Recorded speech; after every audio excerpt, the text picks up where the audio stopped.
अच्छा जी, हफ्ते वाले दिन एक बात शुरू की थी, वो बात शायद मज़े से कंक्लूड नहीं हो पाई थी मेरे हिसाब से। ठीक है, वो बात थी जी इंटरेस्ट एक्सपेंस के बारे में। पहले थोड़ी सी बात वैसे इंटरेस्ट के बारे में कर लेते हैं। यकम जनवरी 15 लेट से हमारे साल का शुरू है और 31 दिसंबर 15 साल का एंड है। ठीक है जी, एक लोन 500 रुपए का लिया, बिजनेस से 500 रुपए का लोन लिया है यकम जनवरी 15 को। क्या यकम जनवरी 15 को ही बैंक ये लोन पकड़ाते ही कहेगा कि इसका इंटरेस्ट आप हमें अभी दे दें? बिजनेस को उसी दिन कभी भी नहीं कहा जा सकता। इंटरेस्ट कभी भी एडवांस में पे नहीं किया जाता, इंटरेस्ट हमेशा एरियर्स में पे किया जाता है। ठीक है, interest is always paid in arrears. Arrears मतलब बाद में, उधार। ठीक है, interest is never paid in advance. तो पहली बात तो जरा ये लिख लें, आज का पहला जुमला ये लिख लें, interest is always paid in arrears, या यूं लिख लें interest is never paid in advance. एक ही बात है।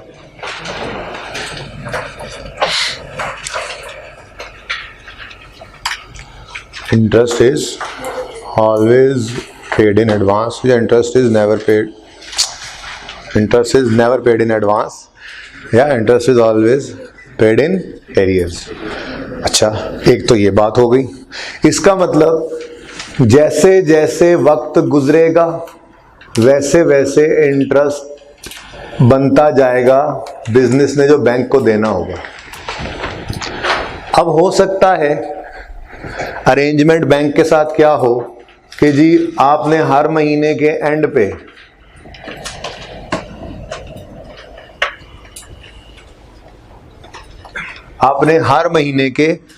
पे इंटरेस्ट पे करना है। बैंक कहे बिजनेस को कि जो आपने 500 रुपए का लोन लिया है, आपने इसका इंटरेस्ट हर महीने के एंड पे करना है। तो इसका मतलब पहले महीने के एंड पे पहुंचेंगे, इस दिन इंटरेस्ट कैलकुलेट किया जाएगा। मिसाल के तौर पे ये लोन लिया है, इसके ऊपर इंटरेस्ट रेट है 10% फॉर एग्जांपल। तो पहले महीने के एंड पे भाई इंटरेस्ट हमेशा जो दिया होता है वो एनुअल दिया होता है। इंटरेस्ट रेट हमेशा एनुअल होता है। थोड़ा बहुत तो आपने एफसी के अंदर ये चीज़ें बड़ी ही होती हैं। ठीक है, तो इंटरेस्ट रेट हमेशा एनुअल गिवन होता है। अगर सवाल में ना बताया, अवल तो बता देता है पर एनम, ना भी बताया तो इंटरेस्ट रेट जो है वो एनुअल ही बता रहा था, एनुअल इंटरेस्ट। सालाना इंटरेस्ट बनता है इस पे 10%, लेकिन कितने महीने का इंटरेस्ट पे करना होगा बैंक को? क्या पूरे साल को ये 500 रुपया इस्तेमाल कर चुका है बिजनेस? नहीं। इसका मतलब जो इंटरेस्ट बनता है यानी 50 रुपए, उसको डिवाइड करेंगे 12 से, पर मंथ आ जाएगा, बोलो, और इसको मल्टीप्लाई करेंगे 1 से, तो वो एक ही मंथ निकला। ठीक है, वो कितना बन रहा है, कितना आंसर क्या आता है इसका?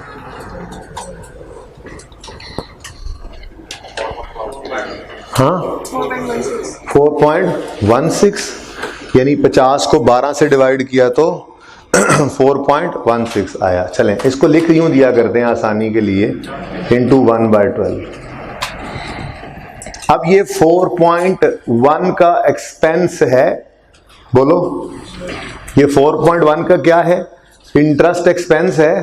तो बोलो तो सही, ये इंटरेस्ट एक्सपेंस कब बनेगा? जब एक महीना बिजनेस ने ये पैसा इस्तेमाल कर लिया तो ये एक्सपेंस बन गया, और एक्सपेंस जब बढ़ा तो उसकी एंट्री हुआ करती है इंटरेस्ट एक्सपेंस डेबिट। अगर कैश पे हुआ तो कैश क्रेडिट, और अगर कैश पे नहीं हुआ तो दूसरा ऑप्शन क्या होता है? वो पेबल हो जाएगा, इंटरेस्ट पेबल क्रेडिट। ये बात समझ आई है? 4.1।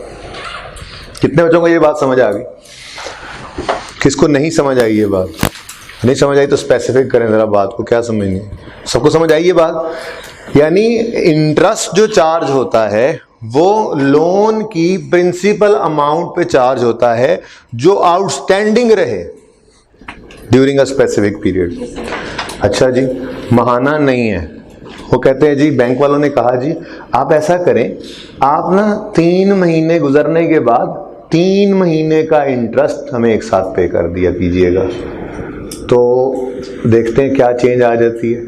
फिर 1, 2, 3 महीने तक ये पैसा बिजनेस ने इस्तेमाल किया और तीसरे महीने के एंड पे यानी जनवरी, फरवरी और मार्च के एंड पे खड़े होकर अब इंटरेस्ट कैलकुलेट करना है। भाई इंटरेस्ट का रेट तो वही है, 500 लोन है, 500 रुपए का लोन है, ये आउटस्टैंडिंग अमाउंट है, ये आउटस्टैंडिंग रहा, ठीक है। 3 महीने पूरा 500 आउटस्टैंडिंग रहा, यानी यूं कह लें बिजनेस ने 3 महीने बैंक का ये पैसा इस्तेमाल किया, बैंक ने कहा मुझे इसके ऊपर 10% इंटरेस्ट देना। अब ये 10% तो एनुअल है, यहां से तो निकलेगा पूरे 1 साल का इंटरेस्ट। अब पूरे 1 साल का कितना निकला? 50 डिवाइडेड बाय 12 करें, 12 इंटू 3 बेटा, ठीक है। कितना बना? अब इसको आसानी के लिए हम यूं लिख दिया करते हैं 3/12, फ्रैक्शन यूं लिखा होता है, ठीक है ना, क्योंकि जगह कम भी होती है और वैसे भी हम ज्यादा कंफर्टेबल फील करते हैं। ये जी पूरे साल का इंटरेस्ट, 3/12 का मतलब 3 महीने, ठीक है। तो यूं लिखने आपकी मर्जी है, वैसे मैं जो लिखा करूंगा आपके साथ हमेशा वो यूं लिख दिया करूंगा इंटू 3/12। बात तो एक ही है ना, डिवाइड बाय 12 इंटू 3 करें इंटू 3/12 एक ही बात है ना। कितना बनता है जी? 12.5। ये 12.5 कितने महीनों का इंटरेस्ट है? ये तीसरे महीने के एंड पे एक्सपेंस में लिखेंगे 12.5। अगर पे कर दिया तो कैश क्रेडिट, नहीं पे किया तो पेबल क्रेडिट। बैंक ने कहा नहीं, ये भी बात नहीं मजे की, ये डिफरेंट अरेंजमेंट्स हैं, ये बैंक का और बिजनेस का अरेंजमेंट है। जब लोन आता है, जब बैंक से ये बिजनेस लोन लेने जाएगा, उस वक्त बैठ के ये सारी चीजें डिसाइड हो रही होती है कि जी इतना लोन है, उस पर इतने % इंटरेस्ट होगा, वो इंटरेस्ट आपने कैसे पे करना है, ठीक है। बैंक ने कहा नहीं जी, आप ना जो इंटरेस्ट पे करेंगे वो हर 6 महीने बाद पे किया करेंगे, अप्रैल, मई, जून। तो 30 जून के एंड पे खड़े होकर अब बिजनेस इंटरेस्ट कैलकुलेट करेगा। बात समझ आ रही है? मैंने कहेगा जी 500 का लोन था, उस पर 10% इंटरेस्ट, ये तो पूरे साल का इंटरेस्ट निकलेगा, ठीक है। कितने महीने ये पैसा बिजनेस का इस्तेमाल किया है? 6 महीने। तो कितने महीने की कॉस्ट फिर इनको पड़ गई? आज ही अगर बिजनेस सारा लोन वापस करने चला जाए ना, तो बैंक कहेगा 500 रुपए लोन दो, आंसर बताना जरा इसका, 25, 500 रुपए लोन दो और 25 रुपए हमें इंटरेस्ट के भी पे, ठीक है। तो ये अब 6ठे महीने के एंड पे एंट्री हो जाएगी, 25 और 25। बात समझ आ रही? तो ये डिफरेंट अरेंजमेंट्स हैं, मंथली भी चल सकता है, क्वार्टरली भी चल सकता। क्वार्टरली का मतलब, हाँ, हर साल में 4 क्वार्टर होते हैं, ठीक है। क्वार्टर जैसे 1 किलो के अंदर 4 पाव होते हैं, पता है ना, ठीक है, उसको अंग्रेजी में क्वार्टर कहते हैं, तो 1 क्वार्टर। तो 1 किलो में 4 क्वार्टर, 1 साल में भी 4 क्वार्टर, ठीक है। अब अगर 1 साल 12 महीनों को 4 से डिवाइड करें तो आंसर क्या आता है? तो हर क्वार्टर में कितने मंथ्स हुए? मंथली ले लें इंटरेस्ट बैंक, उसकी मर्जी। बैंक क्वार्टरली इंटरेस्ट ले, उसकी मर्जी। बैंक सेमी एनुअली ले, उसकी मर्जी। बैंक एनुअली ही ले ले, उसकी मर्जी। बैंक के सारा साल इंटरेस्ट ना दो, साल के एंड पे एक ही बार इंटरेस्ट पे कर देना। और फिर पेमेंट, चलो ये आखिरी बात में आखिर में करते हैं। मिसाल के तौर पे बैंक ने कहा जी, अपने सवाल पे भी आ जाए ना, मिसाल के तौर पे बैंक ने कहा कि जी यहां पर खड़े होकर आप इंटरेस्ट कैलकुलेट करें, पूरे साल का इंटरेस्ट कितना बनता है? 500 का 10% इंटू 12/12, यानी कि ये लिखने की जरूरत नहीं है। पूरे साल का इंटरेस्ट कितना बना? ठीक है जी। अब इसकी एंट्री, ये क्या हो गया? एक्सपेंस हो गया। एक्सपेंस क्यों हुआ? बैंक का ये पैसा 12 महीने इस्तेमाल कर लिया बिजनेस ने। तो अब अगर अभी बैंक का लोन वापस करते हैं तो बैंक 500 रुपए लोन भी वापस लेगा और इस बिजनेस से 50 रुपए इंटरेस्ट के भी लेगा, ऐसे ही है ना। तो एक्सपेंस तो बन गया। तो 31 दिसंबर 15 पे, ऐसा भी हो सकता है 31 दिसंबर 15 पे एंट्री पास हो, interest expense debit, cash credit. ये एंट्री कब पास होगी?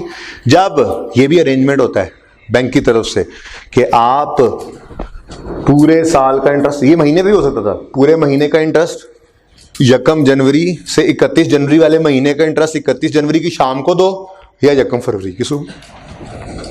3 महीने ले रहे हैं, 3 महीने बाद तो कह दें 1 जनवरी से 31 मार्च तक 3 महीनों का इंटरेस्ट आप 31 मार्च की शाम को घर जाते हुए दे के जाओ, या 1 अप्रैल की सुबह घर से आते हुए पकड़ाते जाना। डिफरेंट हो सकता है, ये दोनों अलाउड अरेंजमेंट्स है, दोनों एग्रीमेंट में लिखा होता है, सवाल आपको बताएगा। ठीक है, ऐसे ही साल के बाद अगर कहता है 1 जनवरी से 31 दिसंबर 15 तक के 12 महीनों का जो इंटरेस्ट है वो 31 दिसंबर 15 की शाम को पे कर जाना, तो एंट्री क्या बनेगी? Interest expense debit cash credit, पे कर दिया आपने। और अगर उसने कहा कि नहीं आप ऐसा करना, आप ये 1 जनवरी 16 को 2 जनवरी 16 को 1-2 दिन बाद पे कर देना, नो इश्यू, तो फिर उसकी एंट्री 31 दिसंबर 15 पे करनी लाजमी है। 31 दिसंबर 15 पे एंट्री क्या होगी? Interest expense debit interest payable credit, और फिर जब बाद में पे करेंगे तो पेबल डेबिट करके कैश क्रेडिट कर देंगे साल के बाद। ये बात समझ आई है? ठीक है, एक्सपेंस को डेबिट करना क्यों जरूरी है? देखें, मैंने आपको ये बताया था हम एक्सपेंस रिकॉर्ड कर लेते हैं, कैश का पे होना रेलेवेंट नहीं है हमारे लिए। एक्सपेंस कब रिकॉर्ड करते हैं? जब गुड्स रिसीव कर चुके या सर्विसेज यूज अप कर चुके। बिजली का बिल, बिजली दिसंबर के महीने में जला ली, अब बिजली तो इस्तेमाल कर चुके हैं, पे तो करेंगे बिल जाके जनवरी में, तो 31 दिसंबर 15 वाले महीने का जो बिजली का बिल है वो प्रॉफिट एंड लॉस भी 15 में ही आना चाहिए, वो 15 वाले साल का एक्सपेंस है, क्योंकि बिजली कौन से साल में इस्तेमाल हुई है? 15 में। तो अगर पे नहीं हुआ तो हम एंट्री कर लेते थे electricity expense debit, electricity payable credit. बात समझ रहे हो? ठीक है, और अगर पे कर दिया है तो electricity expense debit cash credit. ऐसे ही इंटरेस्ट, 12 महीने बैंक का पैसा इस्तेमाल कर लिया बिजनेस ने, तो बोलो, यानी बैंक ने सर्विस ही दी हुई थी ना, अपना 500 रुपये उनको दिया तो करो इस्तेमाल बिजनेस में, तो 12 महीने बैंक का पैसा इस्तेमाल कर चुके हैं। इसका मतलब अब बैंक ने जो काम करना था अपने से का वो कर दिया है, 12 महीने तक अपने फंड्स अवेलेबल किए रखे। सही है, तो एक्सपेंस तो बन गया। पे हो जाता है तो interest expense debit cash credit, नहीं पे होता तो interest expense debit interest payable credit. Is it clear? समझ आती है ये बात? चले, अच्छा अब आ जाएं अपने सवाल पे। ये बात समझ आ गई आपको, अब अपने सवाल पे आए जो 9वां सवाल था। पास पेपर 9 में एक एडजस्टमेंट आई थी, एडजस्टमेंट नंबर 11 थी।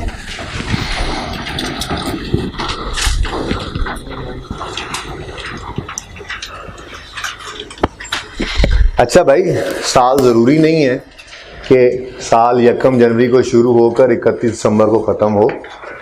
कैलेंडर ईयर इसको कहते हैं। एक डिफरेंस देख लें, शायद अभी तक बात नहीं हुई इस तरह से, ये शायद हो गई है, एक दो सवाल के अंदर 30 जून आ भी चुका है मेरे ख्याल में।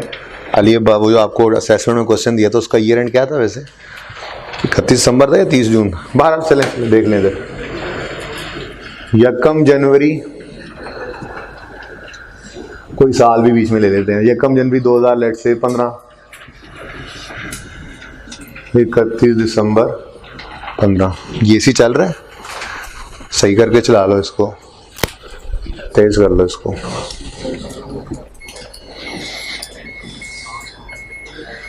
निकल जाओ बाहर, जितना नीचे हो सकता है कर लो। दरवाजा भी खोल दो थोड़ी देर यार, कुर्सी सामने रख लो। ओके,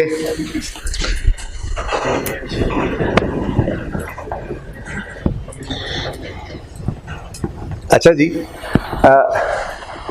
ये कैलेंडर ईयर कहलाता है। कौन सा ईयर जी? जो आपके कैलेंडर का ईयर आज तक आप देखते आए, वो साल जो 1 जनवरी को शुरू होता है और 31 दिसंबर को ख़त्म होता है। आपको ये पता ही है, कुछ साल इससे मुख्तलिफ, जैसे इस्लामिक ईयर है हमारा, वो कैलेंडर ईयर नहीं होता, वो 1 मुहर्रम से शुरू होता है और ज़िल-हज्जा की 29 भी हो सकती है, 30 भी हो सकती है, उस पर ख़त्म हो जाता है। ठीक है जी। और पंजाबी साल कब शुरू होता है? कोई बता दे, कोई बता दे।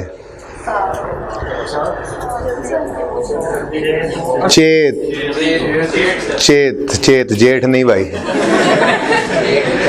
तुम्हें जो लफ्ज़ आता तुमने वही बोल दिया है। ठीक है जी। और इसी तरह से हमारी अकाउंटिंग के अंदर भी फाइनेंशियल ईयर से हट के कैलेंडर ईयर से हट के साल हो सकता है, लेकिन वो इस्लामिक ईयर नॉर्मली या पंजाबी ईयर नहीं हुआ करता, बस उसको फाइनेंशियल ईयर कह दिया जाता है। ठीक है जी, फाइनेंशियल ईयर 12 मंथ्स हो सकते हैं। तो ईयर जो है, ईयर का मतलब तो 12 महीने ही होते हैं, लेकिन ये कैलेंडर ईयर से डिफरेंट हो सकता है। फाइनेंशियल ईयर कैलेंडर ईयर भी हो सकता है, यानी किसी का बिजनेस का साल का शुरू उन्हें रखा हुआ 1 जनवरी और साल का एंड रखा हुआ 31 दिसंबर, तो उसका कैलेंडर ईयर और फाइनेंशियल ईयर सेम है। ठीक है, वो 12 मंथ्स ये होने चाहिए, 12 मंथ्स ये लाजमी है। ठीक है, ये 12 मंथ्स आपके सेम यही भी हो सकते हैं कैलेंडर ईयर की तरह से, या मिसाल के तौर पे आपका साल शुरू हुआ 1 जुलाई 15 पे, जाके खत्म कब होगा? 30 जून 16 पर। आपका साल शुरू हुआ 1 अक्टूबर 15 पर,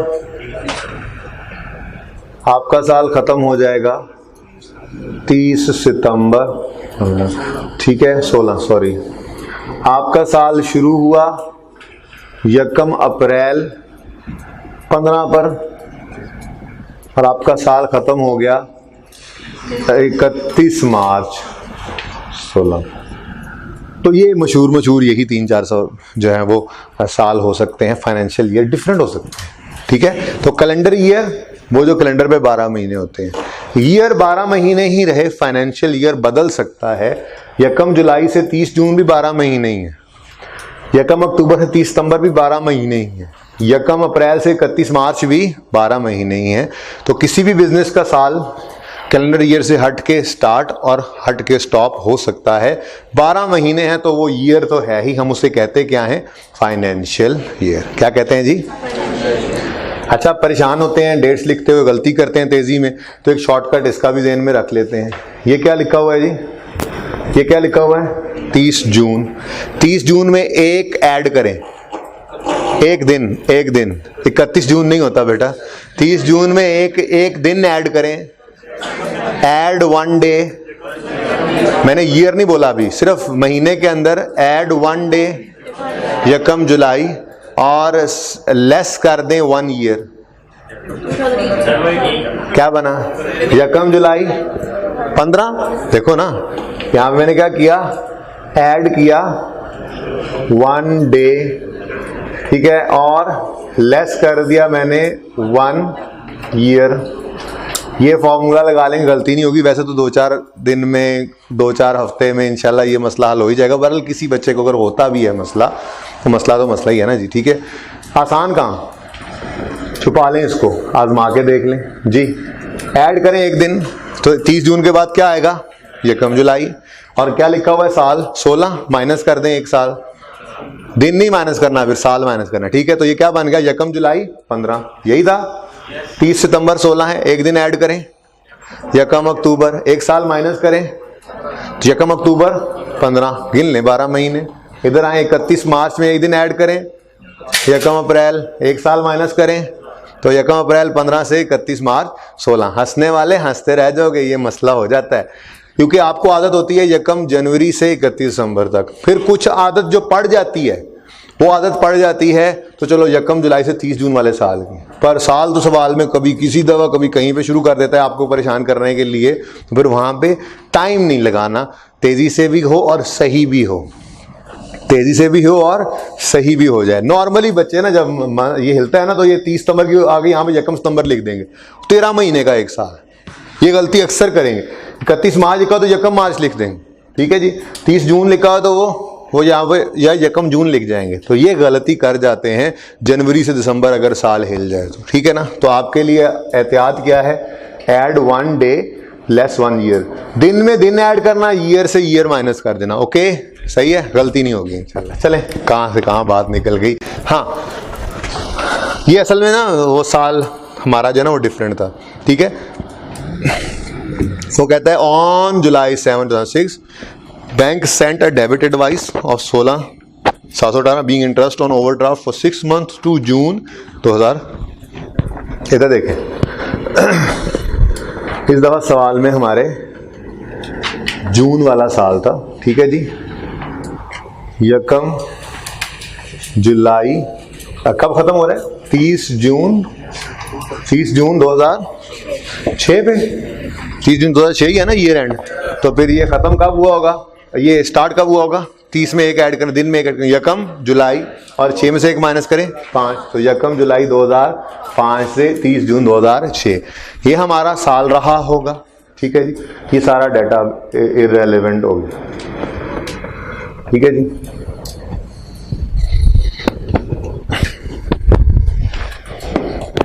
अच्छा, नए सिरे से देखते हैं ना। अब वो कह रहा है bank sent a debit advice, bank sent on यकम July, on 7 July 2006 bank sent a debit advice of 16,718 being interest on overdraft for 6 months to 30 June 2006। भाई वो 6 महीने, ये जुमला लिखने का मतलब पता है क्या होता है? मैंने आपको बताया था शायद हफ्ते वाले दिन। इसका मतलब क्या होता है? 6 months टू 30 जून का मतलब अंडरलाइन करो, अंडरलाइन करो। 6 months टू 30 जून 2006 का मतलब पता है क्या है? 6 months 6 महीने टू 30 जून 6 का मतलब 6 महीने, वो वाले 6 महीने जो 30 जून तक हैं, 30 जून 6 तक हैं, यानी वो 6 महीने जो 30 जून 6 पे खत्म हो रहे हैं। तो जो 6 महीने 30 जून 6 पे खत्म हो रहे हैं वो शुरू कब हुए होंगे? यकम जनवरी 6, जनवरी फरवरी मार्च, पी कौन सा मंथ होता है? मई जून। भाई पढ़ना है तो अंदर आ जाओ, चातियां ना मारो, आगे पीछे हो जाओ, डिस्ट्रैक्ट मत करो, ओके। ऐसी कोई वॉक इन कस्टमर, ओके जी।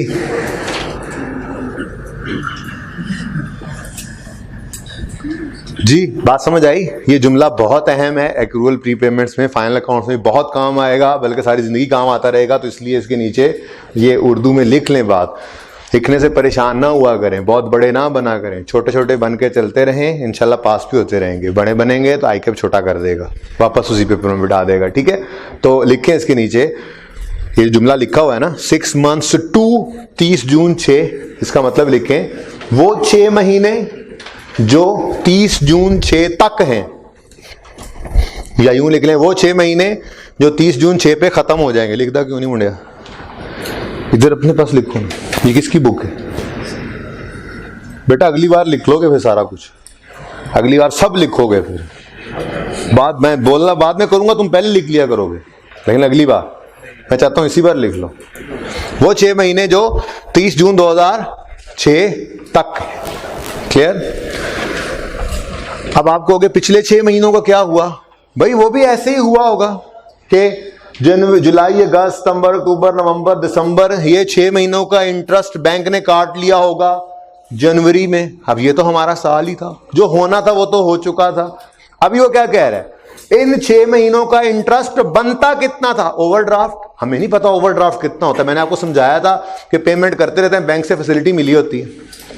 कभी पैसे ज्यादा हो जाएंगे, पेमेंट ज्यादा कर दी, बैंक ने हमारे भी हाफ पे कर दिया, ओवरड्राफ्ट में चले गए। अब बैंक ये फीस अभी नहीं करता, जितना अरसा वो पैसे वापस बैंक में जमा नहीं करवाएंगे वो इंटरेस्ट चार्ज करता रहेगा। फिर आपने जाके वो पैसे जमा करवा दिए, दिन हो गया, फिर आपके हो सकता है आपके बढ़ जाए, आप उनसे इंटरेस्ट लेने लग रहे, फिर उसके बाद पेमेंट हुई। तो ये फ्लक्चुएटिंग होता है बिजनेस में। ये ओडी का बैलेंस कभी बढ़ जाता है, कभी पॉजिटिव हो जाता है, कभी नेगेटिव हो जाता है। तो आपको अगर इंटरेस्ट ऑन ओवरड्राफ्ट की फिगर आएगी तो वो फिगर ही आएगी, कैलकुलेशन पॉसिबल नहीं है आपके लिए करना, ना ही वो पर्चे में करवा सकता है, चाहे वो FR 1 हो, चाहे वो FR 2 हो, चाहे वो इंटर हो। वो प्रैक्टिकली भी बैंक ही कैलकुलेट करके बेचता, उन्हें पता होता है एक दिन इतने बजे से इतने बजे तक इतना रहा, फिर इतना हो गया, फिर इतना हो गया, बैलेंस वो हिलता जुलता रहता है। तो अगर इंटरेस्ट ऑन ओवरड्राफ्ट होगा तो आपको कैलकुलेट नहीं करना पड़ा करेगा, वो आपको नॉर्मली फिगर गिवन होगी। अब वो ये कह रहा है कि 30 जून 6 तक के 6 महीनों का इंटरेस्ट बनता कितना था? 16,000। ये है 30 जून 6, 30 जून 6 पे आप कह रहे हैं इंटरेस्ट एक्सपेंस कितना बनता है? 16,718 एक्सपेंस बनता है या नहीं बनता? क्यों बनता है? ये उन 6 महीनों का है जो हमारे साल में थे। इन 6 महीनों में ओडी रहा होगा, उस पे ये इंटरेस्ट बना होगा। ठीक है, अब अगली बात दोबारा से पढ़ें, जरा शुरू से, जरा दोबारा से। On 7 July 6 the bank sent a debit advice of 16,718, यानी बैंक ने ये पैसे किस दिन काटे? 7 जुलाई पे। तो फिर 30 जून पे तो नहीं काटे, तो क्या करें फिर? 30 जून पे एंट्री ही ना करें?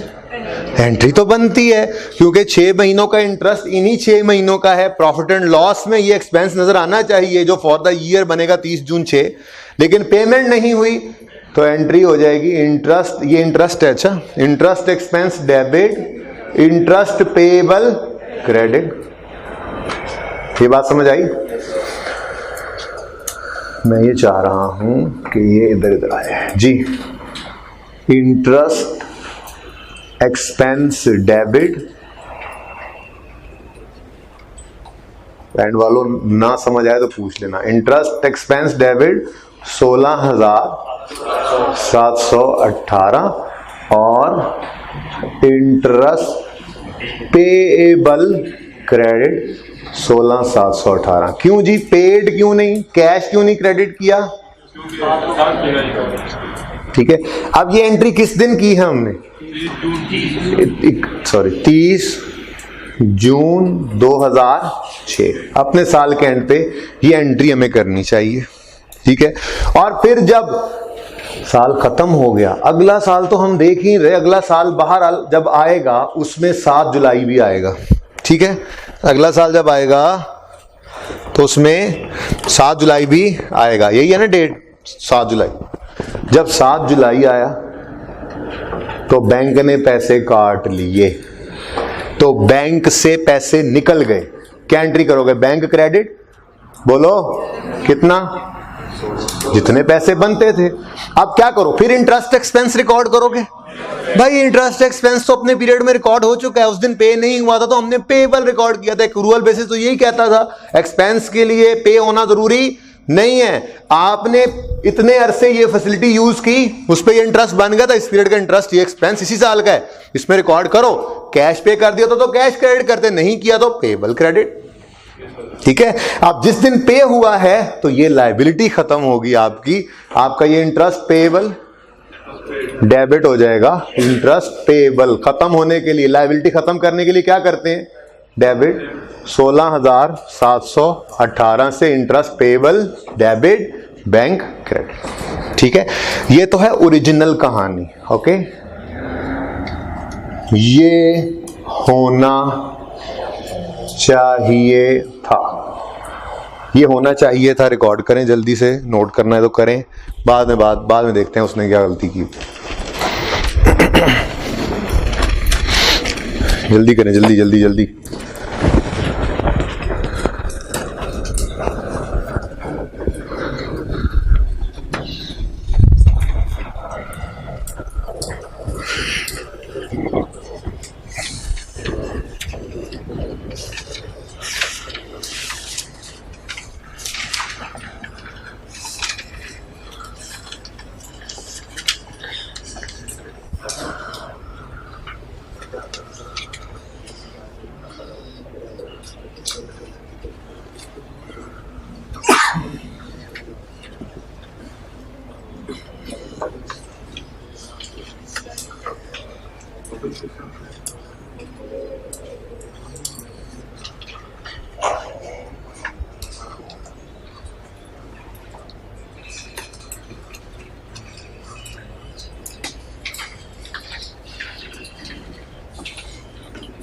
जी नोट हो गए?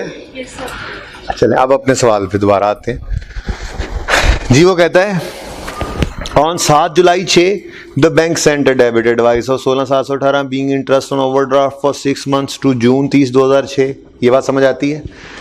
It has been entered in the bank book on, bank book में ऐड रिकॉर्ड होना नहीं बनता था 30 जून पे। देख लो 30 जून पे क्या interest expense debit bank credit होना बनता था? बोलो तुम सवाल कर रहे थे उस दिन जाते हुए, मुझे बताओ क्या interest expense debit bank credit 30 जून पे बनता था? किस दिन बनता है? जिस दिन पैसे दरअसल कटेंगे बैंक ने तो उस दिन क्रेडिट होना है। ये होना चाहिए था, ठीक है ना। अब मैं इस जुलाई को साइड पे रखता हूं क्योंकि ये मेरा कंसर्न नहीं है ना इस वक्त। मेरा कंसर्न इस वक्त क्या है? 30 जून। मैंने कहा कि वहां पे भी ये काम होता है ओरिजिनली देखा जाए तो, लेकिन अभी हम वापस आते हैं, हमारा कंसर्न क्या है इस वक्त? 30 जून पे सब सही हो जाए, ठीक है। अब इसको साइड पे कर दो, अब यहां पे आ जाओ। तो क्या होना चाहिए था? बोलो बोलो बोलो, क्या होना चाहिए था? बोलो। Interest expense debit interest payable credit. हो क्या गया? तो इंटरेस्ट एक्सपेंस के बारे में चुप है, वो सही हुआ और उसने गलती से बैंक क्रेडिट कर दिया, ठीक है जी। तो ये रेक्टिफिकेशन का तरीकाकार है, ये गलती है, ये रॉन्ग हुआ, जो भी हुआ रॉन्ग हुआ। सिखाऊंगा रेक्टिफिकेशन, अभी बस जितनी समझ आ जाए ठीक है, ठीक है। अब ये सारी बातें समझने की बजाय हम सिर्फ इतनी सी बात ही डायरेक्ट कर लेते। बहरहाल चलो ये बात पूरी करके अब शॉर्टकट पे फिर आ जाता हूँ। हाँ जी, होना चाहिए था इंटरेस्ट एक्सपेंस डेबिट, हो गया इंटरेस्ट एक्सपेंस डेबिट, इसको कुछ करने की जरूरत है नहीं। होना चाहिए था इंटरेस्ट पेएबल क्रेडिट, हो गया बैंक क्रेडिट, गलती है। तो जो क्रेडिट होना था वो क्रेडिट नहीं हुआ, बोलो करो क्रेडिट, इंटरेस्ट पेएबल क्रेडिट करो ना और आगे आओ। ये क्या गलत क्रेडिट नहीं हो गया? अगर कोई चीज गलत क्रेडिट हो जाए तो सही करने के लिए क्या करना पड़ता है? बोलो, सही करने के लिए क्या करना है?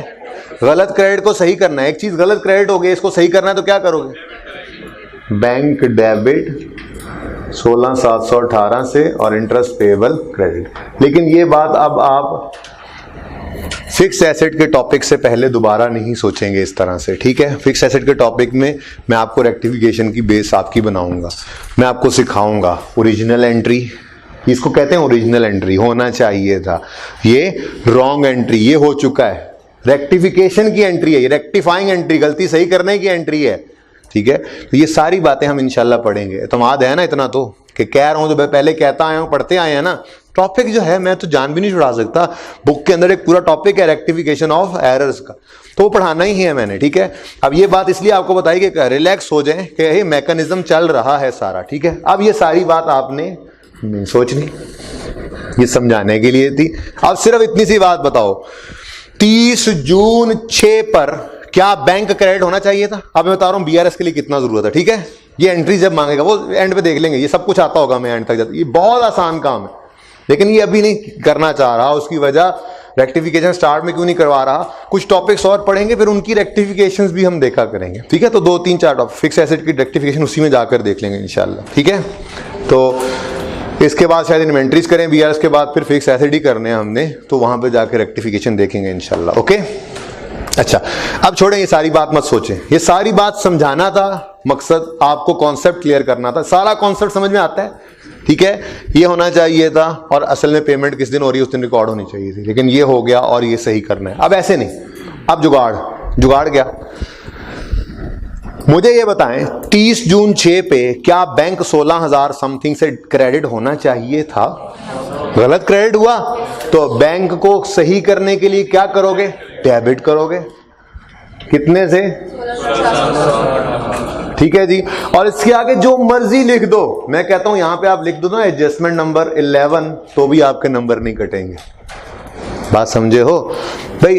हमें क्या, इंटरेस्ट पेएबल का तो हम लेजर नहीं बना रहे, बैलेंस शीट तो हम नहीं बना रहे, ठीक है। इतने से भी काम चलेगा, ठीक है। तो 30 जून 6 पर क्या बैंक 16,000 से क्रेडिट होना चाहिए था? बोलो, नहीं होना चाहिए था, लेकिन उसने गलती से 30 जून 6 पर बैंक को 16,000 से क्रेडिट कर दिया। तो हम सही करने के लिए बैंक को क्या कर देंगे? एडजस्टेड कैश बुक में इसको डेबिट कर देंगे। यहां पे आप इंटरेस्ट पेएबल लिख दो, बहुत अच्छी बात है। सिर्फ एडजस्टमेंट 11 भी लिख लो, ओके है, काम चल जाएगा, ठीक है। और सही है ना? चले, ये थी इस सवाल की एक एडजस्टमेंट जो आपको मसला कर रही थी, ठीक है जी। 9 और 10 में अब कोई मसला है तो जरा एक नजर देख लें जल्दी से, ताकि मैं बाकी सवालों की तरफ चलूं जो होमवर्क दिए थे। जी बेटा, ये 9 वाला सवाल आपका था बेटा, 9 वाला सवाल, ये 11 समझ आया है। और एक ये आपने हफ्ते को पूछा था बेटा, क्लियर हुआ है? ये उस दिन ही ना हुआ था, गले पड़े हुए थे उस दिन में। और जी और समझ आया है? नहीं आया समझ, मुझे शक्ल तुम्हारी कह रही है तो मुझे तुम्हें नहीं समझ आया कुछ इसमें। हाँ सबको क्लियर है? 9-10 को अब मैं छोड़ रहा हूँ। 9-10 अब मेरे हिसाब से इसमें कुछ भी नहीं है। ओके चलिए आ जाएं जी 12 पे। ये भी होमवर्क दिया था, 12 पे आ जाएं जल्दी से। ये सवाल जल्दी हो जाएगा इंशाल्लाह, क्योंकि ये सारी एडजस्टमेंट्स एक आध के अलावा हम डिस्कस कर चुके हैं कभी ना। ठीक है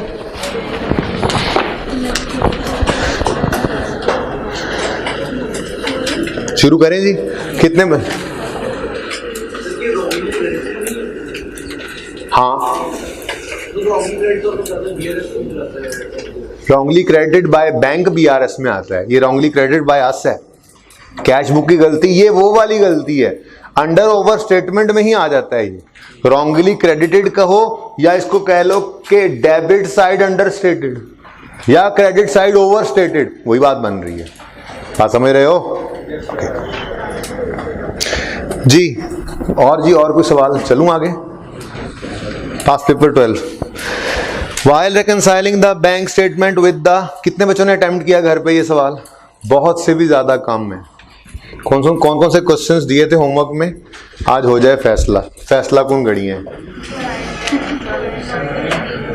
पास पेपर 9 तो अब हो गया एक ही चीज इसमें। बहरहाल 9 ठीक है रखने, 10 को छोड़े, वो मैंने खुद करवा दिया सारा। 12, 17 और 20।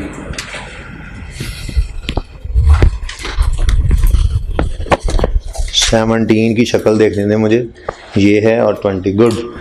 कल ये सवाल ना किए हुए तो मैं क्लास में नहीं आने दूंगा। बिल्कुल साफ सुथरी बात कर रहा हूं, मैं क्लास में नहीं आने दूंगा। बाहर नाका लगेगा, मैं क्लास में नहीं आने दूंगा अगर ये 4 सवाल आपके रजिस्टर्स पे ना हुए। ओके अब टाइम कम रह गया। रिजल्ट वालों का रिजल्ट भी आ चुका है। जिन्होंने डिसीजन लेने डिसीजन ले लिए हुए हैं अब, या ले लेंगे एक आध दिन के अंदर। ये 2.5 महीने आपके मेरे साथ और 1 महीना आपका अपने साथ, ये 3.5 महीने आपके पास हैं। 2 पेपर हैं, 3 हैं, 4 हैं, वो सारे पास होंगे अगर आप ये 3.5 महीने इंसान बन के रहें। रोज का काम रोज करना जरूरी है।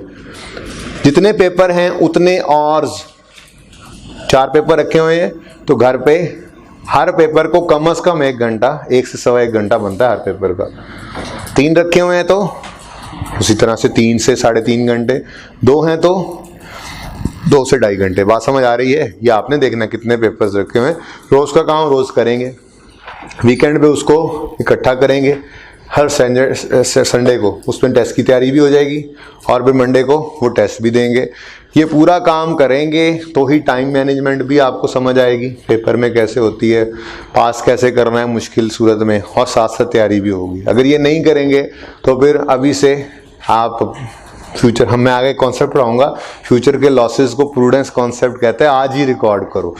तो प्रूडेंस अक्लमंदी यही है कि आप फिर आज से ही सोच लें कि हमने फेल होना है, लॉस आज ही बुक कर लीजिएगा। ठीक है, ये साथ के साथ आपने करना है काम। ओके, तो कल क्लास में तशरीफ नहीं लाने दूंगा आपको अगर ये 4 सवाल आपकी कॉपीज में ना हुए तो। ओके, हफ्ते को छुट्टी की थी ना, खड़े हो जाओ ना जरा। ओके, शुरू करते हैं जी 12वां सवाल। क्यों छुट्टी की थी? बैठ जाओ। शुक्र है इस अटेम्प्ट में इसके अलावा और कोई ऐसी छुट्टी नहीं है, ठीक है ना, वरना सजा देता छुट्टी देने वाला। क्योंकि आगे की मिसाल के तौर पे ईद आ रही होती, जैसे अगली अटेम्प्ट में होगा, ठीक है, तो फिर इस छुट्टी के ऊपर सजा देनी पड़ती ताकि अगली बार छुट्टी ना करते। ओके, बहरहाल अब सुकून है, अब 2.5 महीने आप हैं और मैं हूं इंशाल्लाह। Okay, while reconciling the bank statement with the cash book of ABC Textile for the year 31 December 9, you noted the following: balance as per bank statement at 31 December 9 overdrawn. कौन सा बैलेंस गिवन है? नहीं, कौन सा है, bank statement का या cash book का? इसका मतलब कैश बुक का बैलेंस हमारे पास अवेलेबल नहीं है। तो कोई बात नहीं, मैंने आपको पहले ही बताया है कि कोई स्टार्टिंग स्टॉपिंग पॉइंट हमने नहीं रखना सवाल के अंदर। मुझे जब तक अनएडजस्टेड कैरी डाउन नहीं मिलेगा मैंने सवाल शुरू ही नहीं करना। मैंने 50 दफा सवाल पढ़ दिया, मुझे मिल ही नहीं रहा। नहीं, सवाल पढ़ते जाना है, जो चीज मिलती जानी है। हमें पता है वो चीजें, कुछ ऐसी चीजें हैं जो सिर्फ कैश बुक में सही होती हैं, कुछ ऐसी चीजें जो बीआरएस में सही होती हैं। तो जैसे जैसे वो पॉइंट्स आते जाएं वो लिखते जाएं। जो मिल गया बैलेंस अनएडजस्टेड तो ठीक है, ना मिला तब भी ठीक है। 10 में से 8 नंबर तो फिर भी आगे होंगे हमारे। तो कोई हमारा स्टार्टिंग पॉइंट नहीं है, हमारा स्टार्टिंग पॉइंट है बस ये फॉर्मेट। देखा है उन्हें बीआरएस मांगी है, एडजस्टेड कैश बुक बनाओ, बीआरएस बनाओ। यहां पे ऐड लिख के 4 लाइनें छोड़ दो, लेस लिख के 4 लाइनें छोड़ दो, और टॉप बॉटम पे ये लिखना है। इसमें क्या मसला है, इसमें कौन सा रट्टा है? और सवाल पढ़ते जाना है, एडजस्टमेंट्स को लिखते जाना है। एंड पे देखेंगे क्या चीज है क्या चीज नहीं है। ठीक है, तो जो चीज मिल जाए वो लिख लो। बोलो जी, बैलेंस एज पर कौन सी चीज है? बैंक स्टेटमेंट का बैलेंस कहां आता है? चलो लिख लेते हैं। वैसे तो हम चेक किया करते हैं, लेकिन गालिबन इस सवाल के अंदर वैसे ही गो थ्रू करते हैं। पॉइंट 2 में अनप्रेजेंटेड है आई थिंक, पॉइंट 3 में इंटरेस्ट है, पॉइंट 4 में कोई अनक्रेडिटेड है, पॉइंट 5 में, पॉइंट 6, पॉइंट 7, पॉइंट 8, कहीं पे भी कैश बुक का बैलेंस गिवन, यानी हमें रिवर्स वर्किंग करनी ही पड़ेगी। ठीक है ना? तो फिर मैं लिख लेता हूं ये बैलेंस कौन सा है, कौन सा है? ओवरड्रॉन 80643। भाई ओवरड्रॉन का मतलब नेगेटिव है। हाँ, बैंक के लिए वो डेबिट कहलाता है और कैश बुक के लिए वही क्रेडिट कहलाता है, लेकिन उसने हमारी आसानी कर दी, उसने हमें ओवरड्रॉन ही बता दिया। ठीक है जी, अब सवाल पढ़ते जाएंगे और इजी मार्क्स स्कोर करते जाएंगे। टोटल मार्क्स कितने हैं इस सवाल के, देखिएगा जरा। 9 मार्क्स का ये क्वेश्चन है। अब मैं आपको बताऊंगा कैसे ये मार्क्स स्कोर होते चले जाएंगे हर फिगर के आते ही। ठीक है, पॉइंट अगला पढ़ें, क्या कहता है? Cheques drawn but not presented till 31 December 2009। जी, अनप्रेजेंटेड चेक्स हैं। ओके, अनप्रेजेंटेड चेक्स होते कौन से हैं? भूल गया मैं, छुट्टियां आ गई थी बीच में। ऐड नहीं, ये रट्टा नहीं लगाना प्लीज। हम क्रेडिट कर चुके हैं, बैंक में अभी डेबिट नहीं हुए। हम क्रेडिट कर चुके हैं, बैंक में डेबिट, तो हम खुद को गलत नहीं करेंगे, हमने सही किया। बैंक हमारी बात मानने को तैयार नहीं, टाइमिंग डिफरेंस है, तो आर्जी तौर पे बीआरएस में खुद को बैंक के साथ मिला लेंगे। तो ऐड किया करते हैं हम हमेशा अनप्रेजेंटेड चेक्स। ठीक है जी, इसको मैं किसी वजह से ब्रैकेट में लिख रहा हूं, इसकी एक एडजस्टमेंट है, किसी वजह से लिख रहा हूं 37778। अच्छा जी, ठीक है जी। ब्रैकेट में क्यों लिखा है कि एडजस्टमेंट? आप कहेंगे जी हमें कैसे पता लगेगा पेपर में एडजस्टमेंट का? पता लगने लग जाएगा इंशाल्लाह, वक्त आने दें। फिलहाल तो अगर नहीं भी पता लगेगा, 784 था ना, अगर नहीं पता लगेगा तो यहाँ पे लिखी हुई फिगर ही गलत है ना, यूं करके काटेंगे, सही वाली फिगर लिख देंगे, कोई मसला नहीं। कटिंग के मार्क्स कटते हैं, ओवर राइटिंग के मार्क्स कटते हैं। ओवर राइट ना किया करें, कटिंग भी ऐसे गंद ना मारा करें, सफाई हस्ती से ना लफ्ज को मिटाया करें। एक लकीर लगाएं बस, वो गलत है, उसके ऊपर सही वाली फिगर लिख दें। ओके, ठीक है। अच्छा जी, आगे बढ़े। नंबर मिल गए, यहां पर 0.5 था, जो जितना भी था वो मार्क, ये लिखते ही वो मार्क आपको मिल गया। नेक्स्ट ले जी, ये एडजस्टमेंट आप ही पढ़ें और आपके पास 1 मिनट है, इसको सोचें। मुझे नहीं पता, मुझे जवाब नहीं देना, आप लोगों ने खुद ही करें, खुद ही पढ़ें और खुद ही कुछ सोच के जहन में कर लें। बहुत अच्छा है, कॉन्फिडेंट हैं, बल्कि कॉन्फिडेंट हो जाए ना, और इसको खुद करें जो करना है। गलत होगा काट के सही कर लेंगे। शाबाश शाबाश।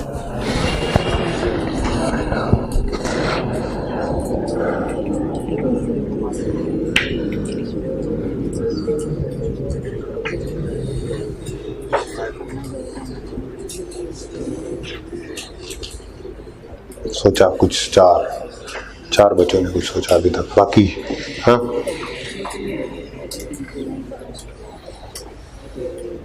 तारिक सर पकड़ा हुआ है, क्या हुआ है? नहीं समझ आ रही है? ओके, स्टॉप सोचिंग, लुक ऊपर। ये एडजस्टमेंट देखी नहीं लग रही? अभी तो देख के हटे हैं, सेम वही चीज है, बस नाम मार्कअप हो गया। मार्कअप किसे कहते हैं? इंटरेस्ट को ही कहते हैं। मार्कअप इंटरेस्ट का ही दूसरा नाम है।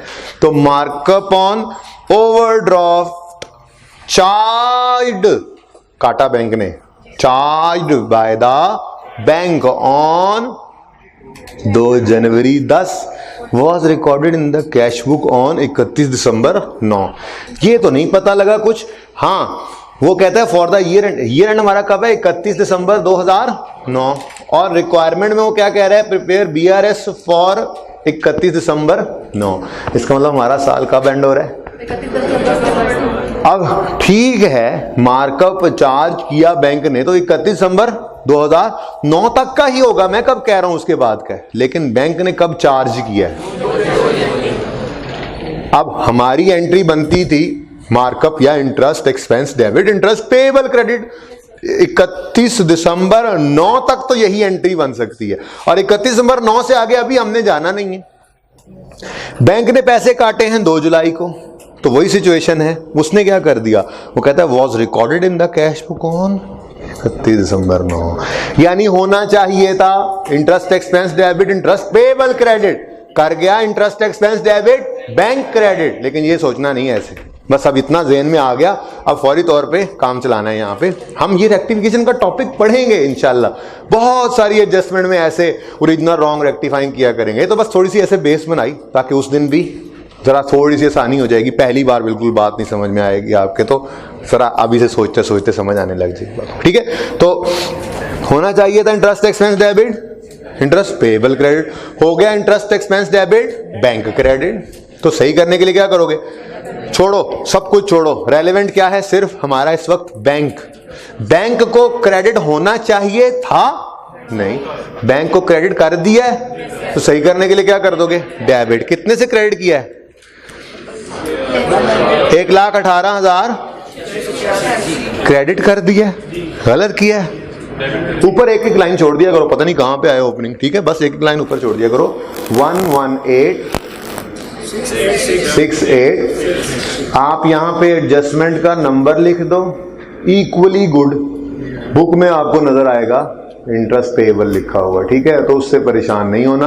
इंटरेस्ट पेएबल भी अब तो आपको पता है कि जी ये होना चाहिए था, इंटरेस्ट पेएबल को क्रेडिट हो गया है, बैंक को क्रेडिट, तो हमने बैंक को डेबिट करके वापस इंटरेस्ट पेएबल को क्रेडिट करना है, ठीक है ना। 12 लिए ना भी लिखें, एडजस्टमेंट नंबर 3 लिख लें, बिल्कुल सही है। नंबर नहीं कटेंगे, ऐसा कुछ नहीं बताऊंगा आपको जिससे आपके पेपर में नंबर कट जाए।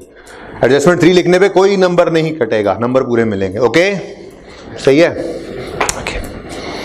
सही है जी। चलें आगे। कितने बच्चों ने ये ऐसे ही सोचा था? हाँ, तो अभी अभी जो करवाया कौन सा कमाल किया। Number 4, collections made on 30 and 31 December. Collections made on, collections का मतलब हमने जो पैसे पे किए होंगे, है ना। कलेक्शंस उन्हीं को नहीं कहेंगे, ये उनकी कलेक्शंस की बात कर रहा होगा। लोग आए कलेक्शंस करने हमसे, नहीं। अच्छा चलें, ठीक है। Collections made on 31 and 30 December were not lodged. भाई लॉज्ड कहते हैं जमा करवाना, डिपॉजिट करना, ठीक है। लॉज्ड की अंग्रेजी क्या होगी? अंग्रेजी गूगल कोई करके देखे, कोई गूगल करके देखे हैं, घर जाके कर लेना, को घर जाके कर लेना। अब शुरू ही हो गए हो, वाकई सीरियस हो गए हो, घर जाके कर लेना। लॉज्ड को गूगल करना, लफ्जी मतलब भी निकालना, ठीक है। लॉज का मतलब होता है जमा करवाना, ठीक है, जमा करना। लफ्जी मतलब तो शायद पेश करना कह रहे होते हैं, ठीक है। शुरू हो गए, ये किसी ने नेट ऑन कर ही लिए भाई, घर जाके देख लेना जी। डिपॉजिट नहीं हुए जी, पैसे कब कलेक्ट हो गए? 30-31 को, लेकिन बैंक में कब नहीं आए, कब तक नहीं आए? 3 जनवरी को। तो इनको हम क्या कहा करते थे? Debited by us. भाई जब पैसे आ गए तो हमने तो डेबिट कर लिए, ठीक है, तो debited by us, not credited bye the bank. तो इसकी एंट्री क्या बनेगी? एंट्री क्या बनेगी? एंट्री क्या बनेगी? खुद को क्रेडिट कर लेते हैं ना, नहीं, पैसे आ गए हैं, ठीक है, तो ये क्या है? Uncredited cheques. कितने जी? माइनस, जैसे ये लिखा आपने इसके नंबर मिल गया आपको, पता नहीं बैलेंस क्या होगा क्या नहीं होगा, ठीक है। फिर पढ़ो, 2 बार पढ़ो, 3 बार पढ़ो, अल्लाह करेगा आ जाएगी समझ। पढ़ो पढ़ो पढ़ो, मैं इधर ही हूं भाई, पढ़ो ना आप, दिल में पढ़ो, बाकी अगली एडजस्टमेंट पढ़ें।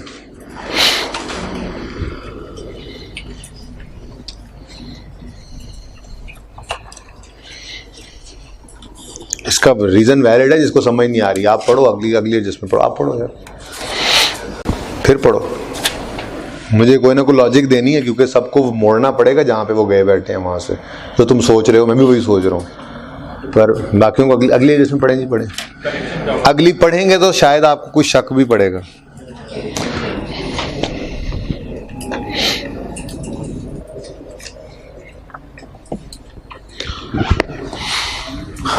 हाँ जी, अगली एडजस्टमेंट पढ़ी है जी? हाँ सब अगली पढ़ लें, उसके बाद फिर वापस आते हैं इस पे, ठीक है जी? क्या कह रहा है जी अगली एडजस्टमेंट में? A bill which was due on 29 December 2009 was sent to the, भाई अगर पिछली एडजस्टमेंट पे अड़े हुए हो तो छोड़ दो ना, मैं करवाता हूँ, ठीक है? आगे समझ? अच्छा पढ़ो, ऊंचा पढ़ो, अब ऊंचा पढ़ो। नहीं पिछली वाली जिस पे फंसे हुए हो। Collection made on December 30 and 31, 2009 were not lodged with the bank till January 3, 2010. Bank में पैसे जमा नहीं करवाए पर कलेक्ट हो गए थे। कलेक्ट कब हुए हैं? 29-30 दिसंबर को। तो हमारे पास पैसे तो आ गए हैं ना 29-30 दिसंबर को, बात समझे नहीं? हमारे पास जब चेक आता है तो क्या पैसे आ जाते हैं, लेकिन चेक आने पर ही हम बैंक डेबिट करते हैं और बैंक में चेक भेज देते हैं। वो क्रेडिट ना हो तो हम कहते हैं हम क्यों खुद को क्रेडिट करें। तो ये तो चेक की बात ही, ये तो उल्टा उससे भी ऊपर की बात है, ये कलेक्शंस की बात कर रहा है। शायद कलेक्शन में भी चेक कह रहा हो, शायद चेक्स कह रहा हो कलेक्शन में भी, ठीक है ना? लेकिन कलेक्शंस हो गई हैं कंफर्म, मतलब पैसे कलेक्ट कर लिए, जिस भी फॉर्म में कलेक्ट किए हैं वो बैंक में जमा नहीं करवाए। तो कलेक्शंस किस पीरियड की हैं? 31 दिसंबर से पहले की हैं। तो बैंक में डेबिट होना किस दिन चाहिए था? 31 दिसंबर से पहले। बैंक में जमा नहीं हुआ तो बैंक स्टेटमेंट मंगवाने भी नहीं है, तो इनकी नेचर क्या है? अनक्रेडिटेड ही। डन? हाँ जी, अगली एडजस्टमेंट कितने बच्चों ने कर ली? हाथ खड़ा करें, कुछ ना कुछ सोच लिया। पढ़ते हैं। अ bill which was due on 29 December 2009 was sent to the bank for collection on December 28 and entered in the cash bank book. However, the proceeds were credited by the bank on जनवरी 1, 2010। ये भी वैसी ही बात है, बस ये bill क्या है? आप लॉ पढ़ रहे हैं ना, लेकिन निगोशिएबल इंस्ट्रूमेंट अभी आपने नहीं पढ़ा। उसमें जाएंगे तो आपके सामने बात आएगी। बिल ऑफ एक्सचेंज होता है, एक प्रॉमिसरी नोट्स होते हैं ये। बहरहाल मैं आपको इसका कॉन्सेप्ट दूंगा मोटा मोटा, अभी नहीं, इसको किसी और टॉपिक के साथ जोड़ेंगे, ठीक है? या ज़रूरत पड़ेगी फिर किसी एडजस्टमेंट के अंदर तो बता दूंगा। सिंपल सी बात है। बहरहाल आप यूँ समझ लें कि किसी से पैसे लेने थे, ठीक है? तो उसने एक बिल बनाकर दिया हुआ था कि ये भिजवा देना, मैं पैसे दे दूंगा। अब हमने वो बिल भिजवा दिया बैंक में, कब? 29 या 30 जो लिखा हुआ, यानी 31 दिसंबर से पहले पहले भिजवा दिए। लाइक चेक, आप बिल को अंडरलाइन करके लिखें लाइक चेक, फिलहाल यूं कर लें, गुजारा कर लें, और मैं इसको चेक ही पढ़ लेता हूं, ठीक है? फिलहाल इसको लाइक चेक, चेक नहीं कह रहा मैं, क्या कह रहा हूं? Like cheque. इसका मतलब मैं आपको बताऊंगा ये बिल क्या होता है, ठीक है? लेकिन अभी इसको आप ऐसे ही ट्रीट करें जैसे कोई चेक होता है, ठीक है? तो अब मैं यूं कह लेता हूं लाइक चेक है, लेकिन मैं पढ़ता इसको चेक। क्या कहता है? A check which was due on 29 December was sent to bank for collection on 28 December and entered in the cash book। जाहिर सी बात है, हमने तो जो चेक रिसीव किया उसकी एंट्री कर ही लेते होते हैं हम, बैंक डेबिट डेटर, तो हमने डेबिट कर लिया, ठीक है? अब बैंक को भेजा, आपको पता ही है क्लियरेंस में 2-3 दिन लग जाते हैं। तो बैंक ने दरअसल किस दिन वो जाके क्रेडिट किया? यकम। भाई 31 दिसंबर तक तो क्रेडिट नहीं ना हुआ, हमारा कंसर्न 31 दिसंबर। 31 दिसंबर तक हम डेबिट किए बैठे हैं, 31 दिसंबर तक बैंक में क्रेडिट नहीं हुआ। Debited by us, not credited bye the bank. तो इसको क्या कहा था हमने? ये भी अनक्रेडिटेड चेक है, तो अनक्रेडिटेड चेक। अब मैं इसको चेक नहीं लिख रहा, मैं इसको बिल लिख देता हूं, क्योंकि वहां पे एडजस्टमेंट में उसने बिल लिखा हुआ था। मैंने कहा था लाइक चेक है पर चेक है नहीं, फर्क बताऊंगा किसी वक्त फिर, ठीक है? अभी काम चलाएं जी। 500 नंबर मिलते चले जा रहे। कितने बच्चों ने घर पे ऐसे ही किया था? जिन्होंने घर पे सॉल्व किया था उनसे पूछ रहा हूं, वेरी गुड, शाबाश जी। नेक्स्ट एडजस्टमेंट पढ़ें, कुछ करें जल्दी से, जहन में तो एंट्री कर लें, बुक पे नहीं करनी तो। 1 2 3 4 तकरीबन 9 में से कोई 3 से 4 नंबर हम ले चुके हुए हैं, बता दूं आप। अभी किया कुछ नहीं, हम सवाल पढ़ते जा रहे हैं, एडजस्टमेंट करते जा रहे हैं।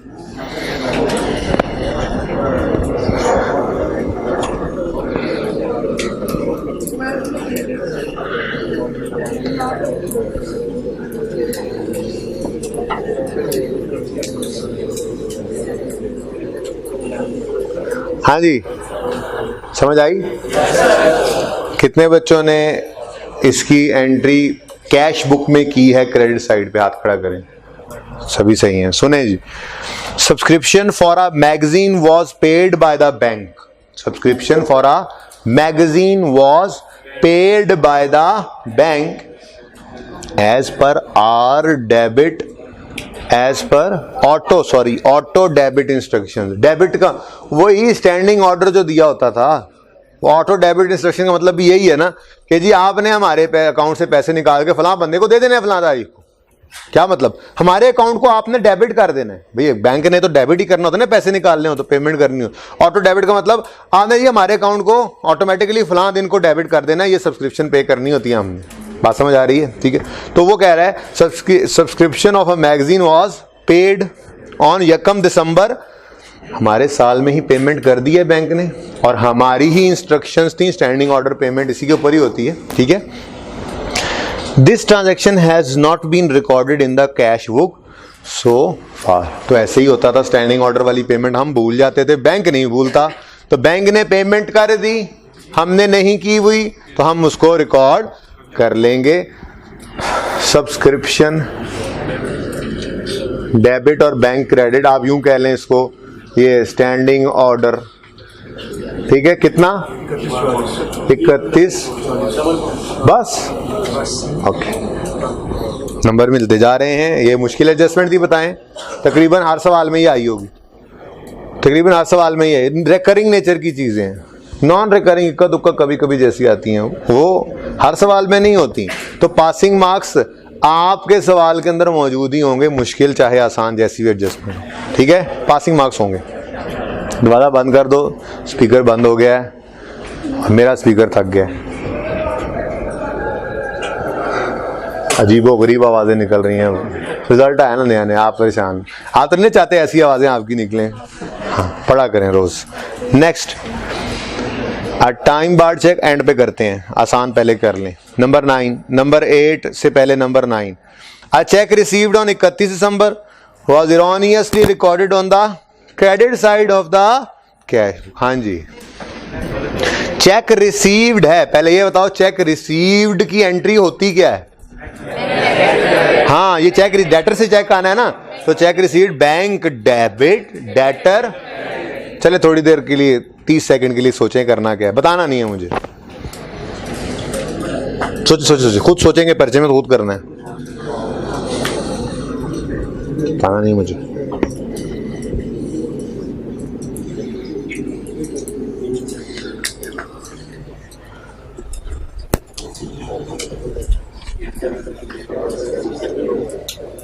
देखो 30 सेकंड काफी टाइम होता है, देखो गुजर भी नहीं रहा, आप पूरे हुए। तो आप हर ट्रांजैक्शन को ध्यान से सोचें, कर सकते हैं। जी बोल रहा हूं दोबारा, चेक रिसीव्ड, चेक हम इशू करते हैं पेमेंट वाला, रिसीव तो हमें डेटर से ही हुआ करता है ना। ठीक है, a cheque received on 21 December was erroneously recorded on the credit side of cash. जी जो चेक रिसीव होता है उसकी एंट्री बनती क्या है? Bank debit debtor. अब बैंक को करना था डेबिट, कितने से? 7500 से बैंक को करना था डेबिट, गलती से बैंक को कर दिया। देखो 7500 यहां पर लिखना था, एक तो वो नहीं लिखा, दूसरा लिख दिया गलत साइड पे। तो एक तो ये गलत क्रेडिट को सही करना है। अब जब हमने इस गलत क्रेडिट को सही किया, गलत क्रेडिट को सही करने के लिए क्या करना पड़ेगा? हमें डेबिट करना पड़ेगा, बोलो।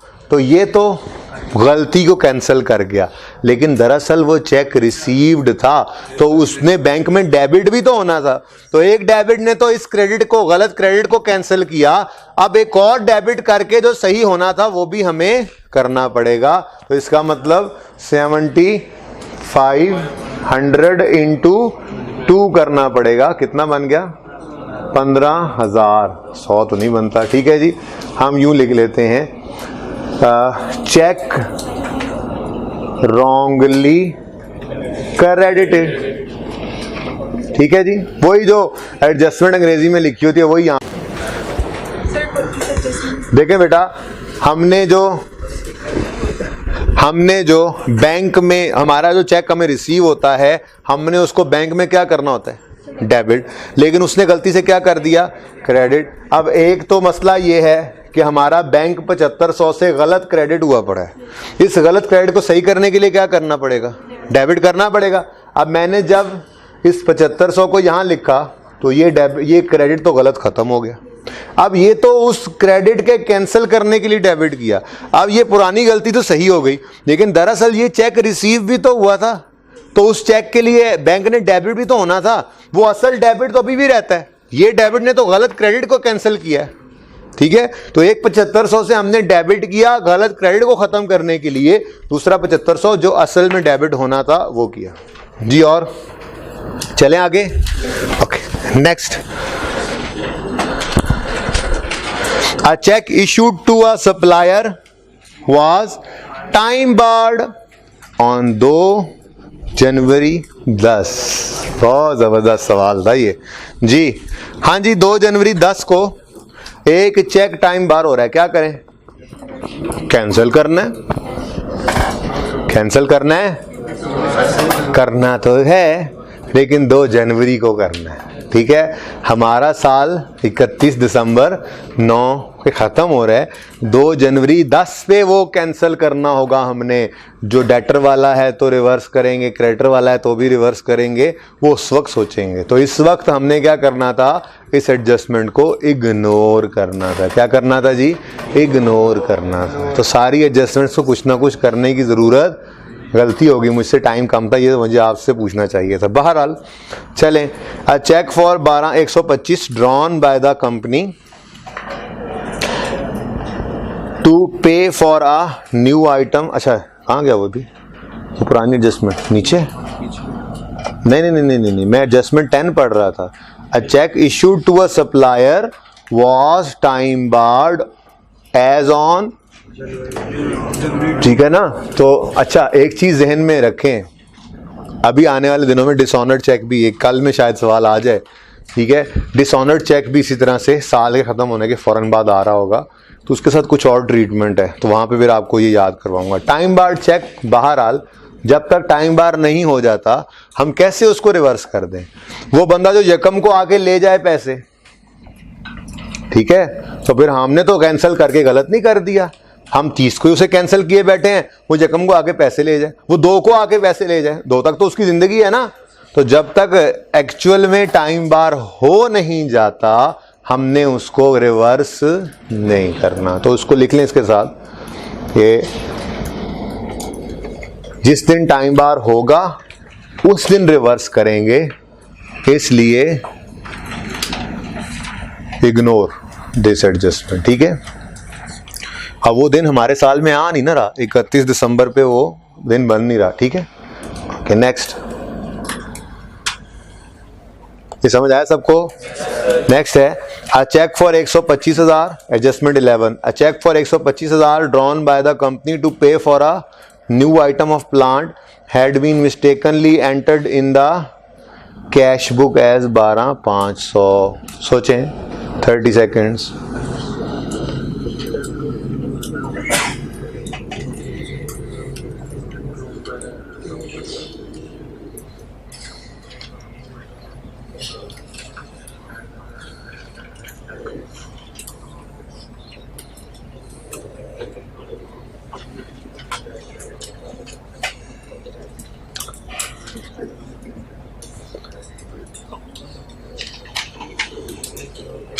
जी बोलें।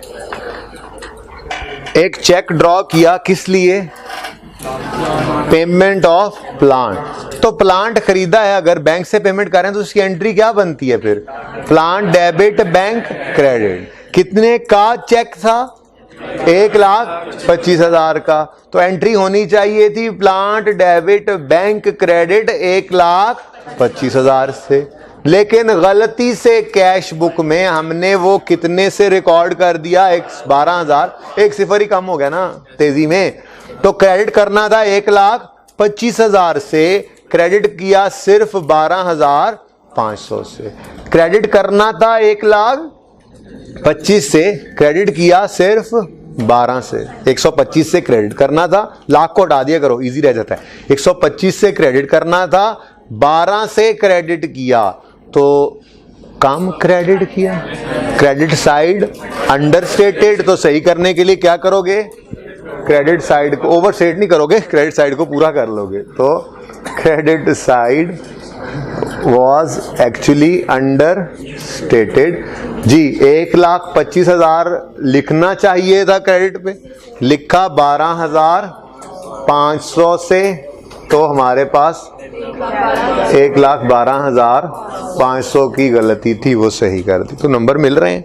सवाल पूरा होना हो जी। Next last, a check issued by the company has been entered in the credit column of the bank statement. ये जरा पढ़ें और फिर मुझे बताएं, जल्दी से पढ़ें, आप ही पढ़ें।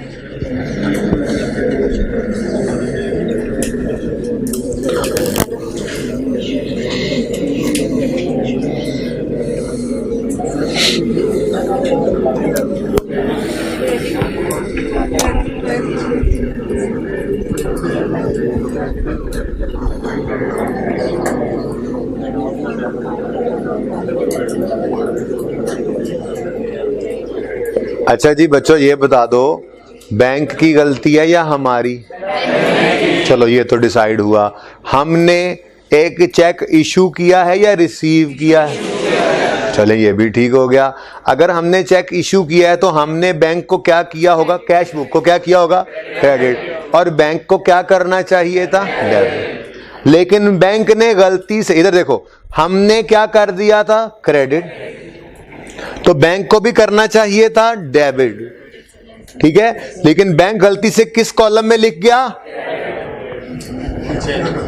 अब हम खुद को गलत कर लें, बैंक इस दफा सही करेगा, तो खुद को बैंक के साथ मिलाना है, यानी ऐड करना है या लेस? पहले तो ये बताओ, ऐड तो करना है। अब 13,200 से ऐड करें या 2 दफा ऐड करें? जरा दोबारा देख लो, पहले ये तो डिसाइड हो गया कि ये क्या है, ऐड। ऐड क्या है, रॉन्गली क्रेडिटेड। करना था डेबिट। एक तो ये किया कि वो डेबिट को डेबिट नहीं किया, दूसरा गलती से उससे क्रेडिट किया, वो भी थोड़ी देर पहले बात की। एक तो उस गलत क्रेडिट का इंपैक्ट दूर करने के लिए हमने एक बार ऐड करना है, अब नॉर्मल हो जाएगा तो फिर जो होना चाहिए था वो भी करना पड़ेगा। फिर इधर देखो, हमने किया था क्रेडिट, बैंक ने करना था डेबिट। अब ये फर्क 13,200 का है, लेकिन बैंक ने डेबिट करने की बजाय मजीद क्रेडिट कर दिया, तो 13,200 2 दफा ऊपर चला गया हुआ है, तो हम बढ़ाएंगे तो 13,200 को 2 दफा बढ़ाएंगे। 13,200 इंटू 2 कितना? कितने बच्चों ने ऐसे ही सही सोच लिया था? गाड़िए वापस आए जी जल्दी से, क्या क्या रह गया? एक डिस्काउंट रह गया और एक, चलें डिस्काउंट आसान है। Discount allowed on prompt payment to customer has been included in the, आपको कहा था जब भी डिस्काउंट आए आपने वो तीनों चीजें लिख लेनी है। अब टाइम खत्म हो गया, मैं वो तीनों चीजें नहीं लिख रहा, कल लिखूंगा तो सही। आप जबानी जरा बात करें तो मुझे ये बताएं, ये डिस्काउंट अलाउ हो रहा है या रिसीव हो रहा है? यानी डेटर वाला केस है, यानी ये एंट्री कुछ बनेगी, होनी चाहिए थी entry bank debit, discount allowed expense debit और डेटर, यानी बैंक में तो नेट ही आना है ना। जब डिस्काउंट अलाउ कर देंगे तो ये पैसे तो बैंक में नहीं आते, तो बैंक में तो कभी ग्रॉस की अमाउंट नहीं आया करती। अब उसने गलती क्या कर दी, वो कहता है discount allowed on prompt payment to customers has been included in the cash और बैंक बुक। जी वो बैंक में नहीं आता, डिस्काउंट अलाउड हमेशा डिस्काउंट अलाउड एक्सपेंस में डेबिट होता है, उसने गलती से इसको बैंक में डेबिट कर दिया, यानी कि उसको वो समझ नहीं लगी, उसको ये एंट्री नहीं आती। तूने डिस्काउंट वाला लेक्चर मिस किया होगा ना, ठीक है। तो डिस्काउंट वाला लेक्चर मिस हो तो उसने तो यही कहना है डेटर से चेक आया, bank debit debtor credit total amount से, तो जो डिस्काउंट था वो भी बीच में ही शामिल हो गया, जबकि ये सही नहीं था। तो डेबिट नहीं करना था डिस्काउंट की फिगर से बैंक को, हम गलत डेबिट कर गए हैं तो उसको क्या कर देंगे, क्रेडिट। कितने से? इसके ऊपर मजीद बात करूंगा कल, क्योंकि ये आज जाते जाते बात हो रही है, ठीक है। बहरहाल डिस्काउंट अलाउड, ठीक है। अच्छा जी, अब आखिरी एडजस्टमेंट है, वो ज़बानी सुने, घर पे ट्राई करेंगे। वो कह रहा है जी a time barred cheque was replaced with a new cheque. बड़ी तफसील से ये बात मैं कर चुका हूं आपके साथ। A time barred cheque was replaced with a new cheque on December 30 and entered in the cash book without the previous check being cancelled or reversed। आगे नहीं पढ़ना जी, मैंने आपको कहा था पहले पुराना चेक रिवर्स करना है, फिर नया चेक रिकॉर्ड करना, ठीक है। अब वो कह रहा है a time barred check was replaced with a new check। अच्छा, ये नहीं पता लग रहा कि ये कौन सा चेक है जी, डेटर वाला। क्यों? चुप है इसलिए? नहीं, आगे वो कहता है both the cheques are included in two above. अब टू में जाके देखो पढ़े कौन से हैं, cheques drawn but not presented. ये डेटर वाला नहीं है, ये क्रेडिटर वाला है। हमने जो इशू किया था वो प्रेजेंट नहीं किया उसने टाइम पर, टाइम बार हो गया। अब वो टाइम बार्ड चेक लेके हमारे पास आया, हमने रिप्लेस कर दिया, रिप्लेस करके नया चेक इशू किया, हमने फिर एंट्री कर दी क्रेडिट डेबिट बैंक क्रेडिट, पुराने को कैंसिल ही नहीं किया। तो एक तो पुराने को कैंसिल करना है, यानी बैंक को वापस डेबिट करके क्रेडिटर को क्रेडिट करना है, और दूसरा वो चूंकि यहाँ पे भी शामिल है तो यहाँ से उसको माइनस कर देना, क्योंकि दो दफ़ा तो एक चेक अनप्रेजेंटेड में नहीं आ सकता। जब वो क्रेडिट किया हुआ बैंक ने डेबिट नहीं किया था, वो हमने भी स्टेटस खत्म कर दिया तो बैंक का स्टेटस भी खत्म होगा। ये दोनों बातें मैं कल दोबारा करूंगा आते साथ ही, लेकिन ये सवाल करके आएंगे, इनके अलावा क्लास में नहीं आने दूंगा। कल की क्लास में होपफुली शायद एक दिन और का काम रह जाए, कल और परसों ये वाली अप्रोच पे। तो कल जुमेरात है, परसों जुमा है, होपफुली सैटरडे को हम जुमे को ही शायद शुरू कर दें, दाग बेल डाल दें, लेकिन बैठे प्लीज़। लेकिन हफ्ते को तो इंशाल्लाह हम सिनेरियो 2 कर रहे होंगे, इसलिए